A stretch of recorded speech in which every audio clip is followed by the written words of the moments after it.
Hi guys, welcome back to my channel. I'm Victoria from Keeping It Holistic, where I talk about healthy living, motherhood, and more.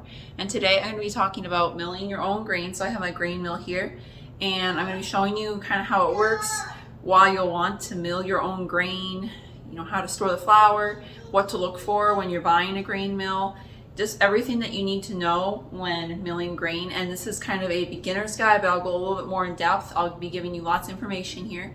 So let's get started. I'll be talking about why, in the first place, you want to mill your grain.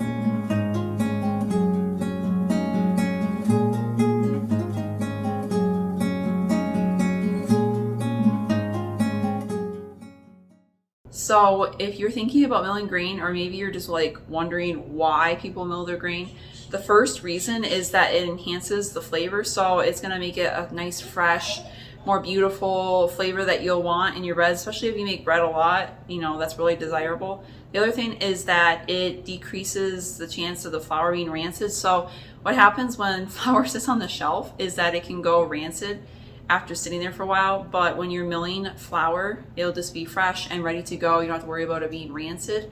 The other thing is that it has more nutrients in it. So when it's freshly milled, it's going to have more nutrients, and sometimes the type of mill you get can affect the amount of nutrients that are in the grain, but overall you're going to have more nutrients than a flour that's been sitting on the shelf. The other thing is that it is more cost effective. So when you're milling grain, a lot of times you'll use like a half cup of grain, and that will make like a whole cup of flour, for example. So that over time will save you money, especially if you buy the grain in bulk. And a lot of the like soft and hard wheats, just your modern basic wheats, are going to be cheaper especially when you buy them in bulk, and especially when you buy them in grain.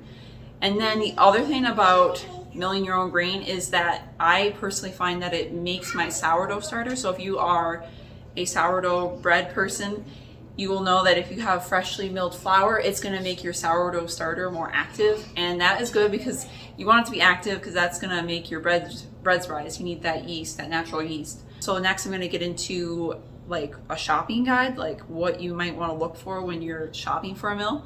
So when shopping for a mill, you first want to think about, okay, do I want to get a manual mill, like a crank mill, or do I want to get an electric one? The electric ones are obviously going to be a little bit easier. You're not going to get tired out and stuff from cranking it and all that, but they are good for people like who live off the grid, or maybe have power outages frequently. They don't want to have to worry about having electricity in order to mill. Your hand's going to get sore, after doing that all the time. So most people are going to want an electric mill. So now I want to get into the different types of electric mills. And the one that I have here is a Mockmill. There's also the Como mill, and these two types of mills are known as the stone mills. They make stone ground flour. So you may have heard of that. You may be familiar with that. Stone ground flour is more traditional. It consists of grinding the grain between two stones. And that is what is actually in this machine. It may not look like it, but there's actually two stones in here. And that produces a more, traditionally ground flour. People have had stone mills in their communities for a long time. They would take their grain there and grind their flour. And also another thing that attracted me to the stone mills is that they produce a more finer flour. And another thing is that they also produce a cooler flour. So when it's milling and the flour comes out, the flour is going to be cooler than some other mills, and that helps preserve some of the nutrients. So there are a couple other things that you want to know about stone mills, and the one thing is that they tend to be a little bit quieter than the impact mills. Those can be kind of loud, so that may be important if you live like in an apartment or near neighbors.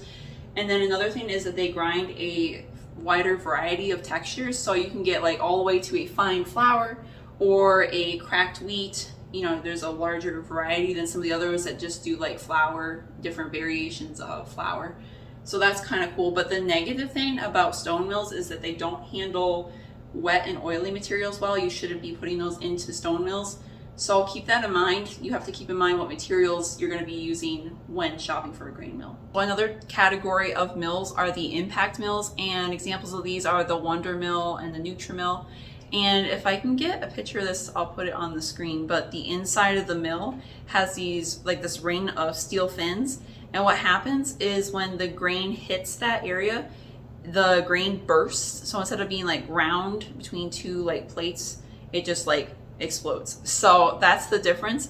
And so this does make the sound a little bit louder, and it does make the flour a little bit hotter, so there is a possibility of losing nutrients. Another thing about impact mills is that they mostly do flour, so you'll get like a range of a finer flour to a coarser flour. So that's the difference compared to a stone mill. But if you're just making bread and you're just making flour, then that's going to be fine for you. And also these mills tend to be really affordable, so that usually attracts people. So I would highly recommend these types of mills if you want to use them just for flour and you want something that's more cost effective. So the last category of electric mills I'm going to be talking about are the steel burr mills, and these are very similar to the stone mills, except instead of grinding the grain between two stone plates, you're going to be grinding the grain between steel burrs. So this is great if you want to mill more oily and wet materials like nuts or maybe even coffee, but don't quote me on that, I'm not 100% sure.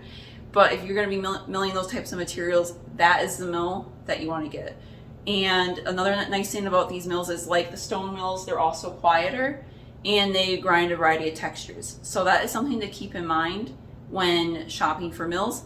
So I forgot to mention there is another option for milling grain, and that is if you have a KitchenAid mixer, there is a KitchenAid mixer attachment. So there is a grain mill attachment that you can get for your KitchenAid, and KitchenAid does sell one, but I wouldn't recommend it because I've heard a lot of reviews of people saying that it burned out the motor of their KitchenAid. So I wouldn't recommend that one, but there is a Mockmill, which is this, but they make a KitchenAid attachment. So you could get that and try it out. I haven't personally tried it out, but this is a good option if you don't want something that takes up a lot of space and maybe you don't mill grain as frequently. So next I'm going to be talking about some things that are a little bit more specific to the Mockmill. They may apply to other mills, so if you want to watch, you can watch, or if you're not interested, I'll try to include some kind of timestamp or something so you can skip ahead.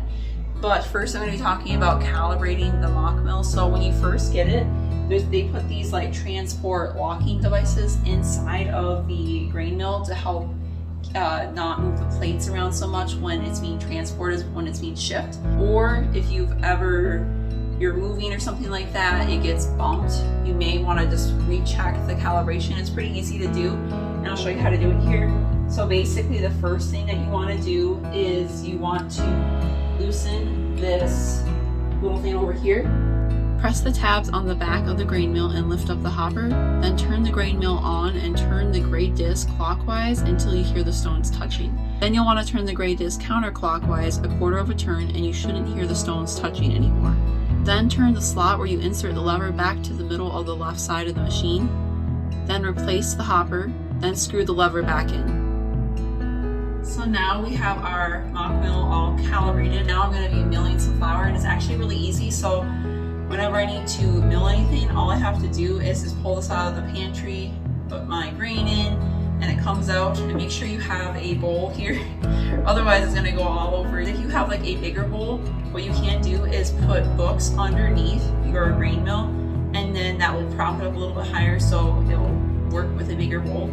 First, you want to take this little cover off the hopper, and you want to turn the grain mill on. So you want to turn it on. This is what it sounds like. You want to turn it on, and then put your grain into the hopper.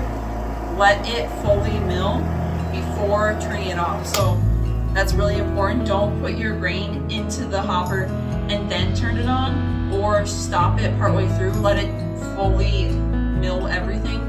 So that's really important, because the reason why you want to do that is it avoids having things get stuck in the mill and jamming up your mill.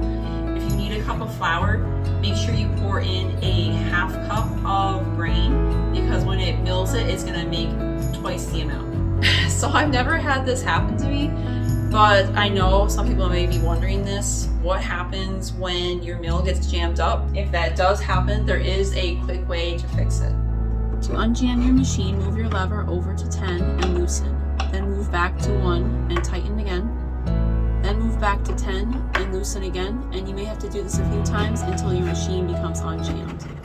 So as I have already mentioned throughout this video, you can mill in some mills you can mill like wet and oily materials. In general, I would recommend using a blender for that, especially if you have a Vitamix. that blender is really good at handling like coffee and stuff like that. So maybe, you know, if you get a grain mill, reserve the wet and oily materials for the blender. Also, if you're not aware, there are different materials you can blend in the, or grind in the grain mill. Beans, a sprouted grain flour. With some mills you can grind popcorn, spices, salt. So the grain mill doesn't just grind up flour. So in the description of this video, I'll include a link to a blog post on my site, and that will have links to the specific different types of mills I've talked about, like the Wonder Mill and stuff. So if you're interested in that, you can check it out. And I'll also have links for different places where you can buy grain from. So for example, there's different websites. Like I get some of my einkorn grain from Jovial, and Jovial, they sell a lot of einkorn products, and they sell 10-pound bulk bags of grain. And that lasts me usually a couple months, and it's at a really good price. But I tend to buy most of my grain from Azure Standard, and then they deliver like once a month to my town. So I'll buy the grain there in big bags, and that'll last me a few months. There are different options for storage, and if you have just the grain, you can store it at a little bit below room temperature. You want a dry, cool place to store it, and you want it to be sealed up. So what I do is I get the buckets, the food grade buckets from Azure Standard, and just pour my grain into that, and it seals them up really nicely. You can get Mylar bags, you can get like oxygen reducing things that you can put into the bags that will make it last even longer. And if you want it to be like, you want it to last more than like 4 or 6 months or something, then you probably want to put it in the freezer. That way you want to have it all sealed up and in the freezer. So in terms of milled flour, so let's say you milled your grain and you made some bread and you had some extra flour, you don't want to leave that sitting out at room temperature for more than like a couple days. I would say if you're not going to bake again, you're not going to use it again within the next day or two, then you definitely want to put it into a sealed container in the freezer. And that's what I do, and it doesn't like make it funky or anything like that. It comes out just fine. And I just use mason jars, and then I pour the flour in there because usually I don't have a lot of it. I'll pour it in there and then use it the next time I bake. So this is my beginner's complete guide to grain milling. And if you have any questions, I'll be happy to answer them. Some things may be more specific to a certain type of mill that I may not be able to answer, but I may be able to point you in the right direction. So definitely leave me a comment. Please be sure to like, share, and subscribe, and I'll see you guys again soon. Be well, guys.